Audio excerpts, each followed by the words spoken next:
Anna here.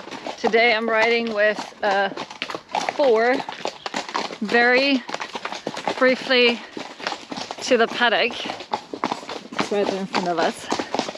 But what I would like to talk to you about in this is the importance of well-behaved ponies.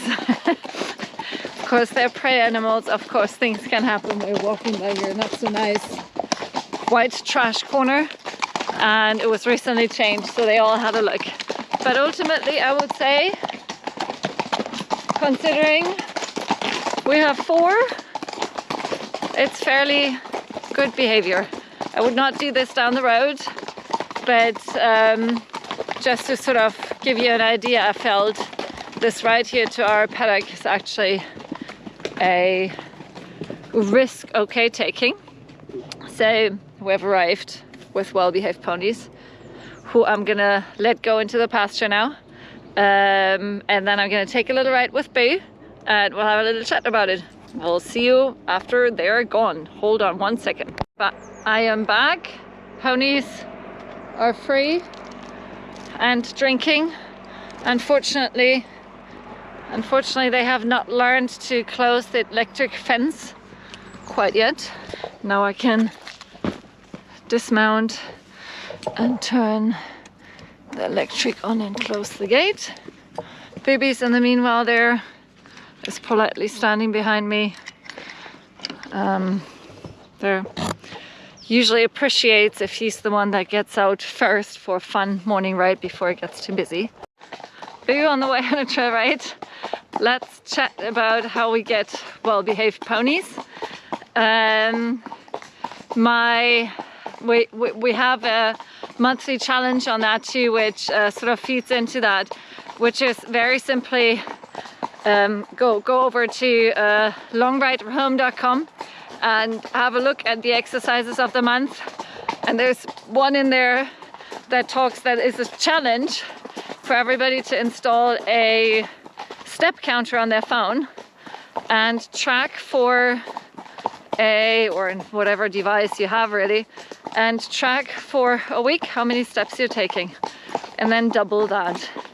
And that is obviously partially a challenge of fitness, but it's also absolutely a challenge of, you know, spending time with your horse and getting them a bit more tired and becoming better citizens. So obviously we haven't started. I didn't take 4 horses that don't know each other, just hung them all on a rope, mounted one and rode them to a random pasture. There's a lot of work that goes into getting horses prepared for that, and obviously a lot can go wrong, and you shouldn't just head out and try this unless you know that it's actually okay. And we have been ponying horses for years, just one at a time. First just at a walk, then at a trot, then at a canter, then maybe 2 horses, etc. But what is so important is that you make your horse a good citizen, and one of the ways to do that is just spending an awful lot of time with them, leading them, going for walks, exposing them to situations, challenging yourself with situations, and everybody needs to judge that by themselves or with their coach of what situation is challenging enough to make it a challenge, and what situation is just too much to just make it simply scary and unsafe.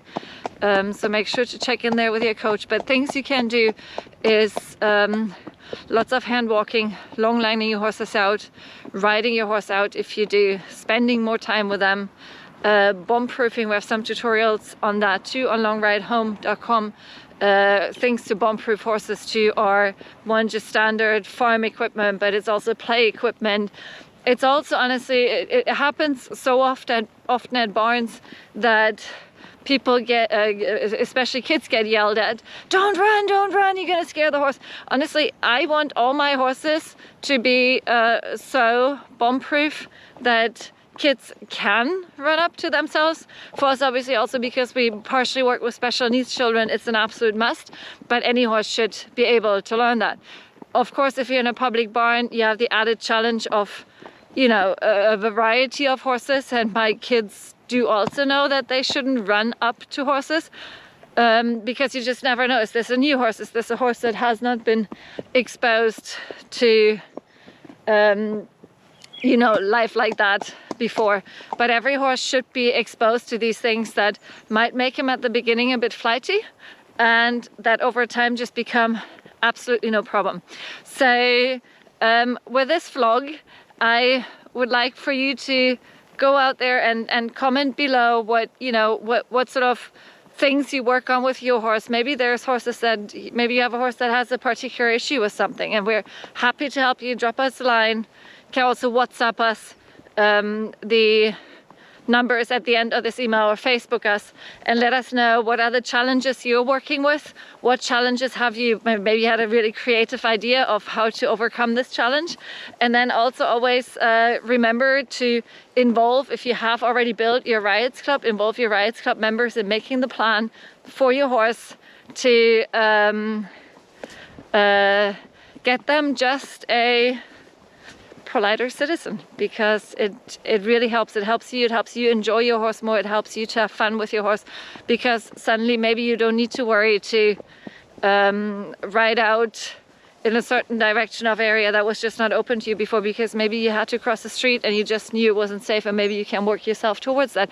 Or, you know, whatever it is that you might want to do that just gives you and your horse more joy. With that, I'm going to turn the camera, like always, between the ears.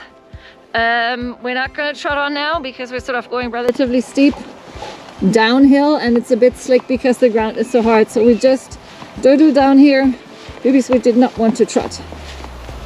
And yeah, follow us on Facebook, join our website longridehome.com, drop us a line on WhatsApp or Facebook, or comment below. Join us on the ride, and we are looking forward to seeing you next time. Bye.